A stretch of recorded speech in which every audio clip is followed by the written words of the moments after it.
আবারও ধ্বংসযজ্ঞের সাক্ষী হিমাচল প্রদেশ। মেঘভাঙা বৃষ্টিতে বিপর্যস্ত তুষারাবাস, ব্যাপক ক্ষতিগ্রস্ত সিমলা, কুলু, মান্ডি সহ হিমাচল প্রদেশের একাধিক জায়গা। পার্বত্য নদীর জলের স্রোতে ভেসে গিয়েছে বাড়িঘর, ক্ষতিগ্রস্ত বহু স্কুল ও হাসপাতাল। ইতিমধ্যে রাজ্যের পরিস্থিতির পর্যালোচনা করতে জরুরি বৈঠকে আসছেন হিমাচল প্রদেশের মুখ্যমন্ত্রী।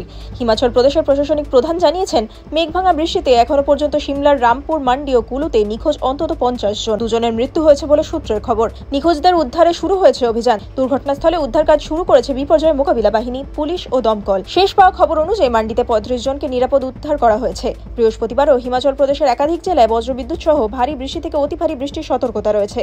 সিমলা, কুলু, সোলনা, কিন্নর জেলায় হড়পাবান ও ধস নামার সম্ভাবনার বিষয়েও সতর্ক করেছে আবহাওয়া দপ্তর। দুর্যোগের কারণে মান্ডি এলাকার সমস্ত স্কুল ও শিক্ষা প্রতিষ্ঠান বন্ধর ঘোষণা করা হয়েছে। কুল্লুতেও 2রা আগস্ট সমস্ত শিক্ষা প্রতিষ্ঠান বন্ধ রাখার ঘোষণা করা হয়েছে।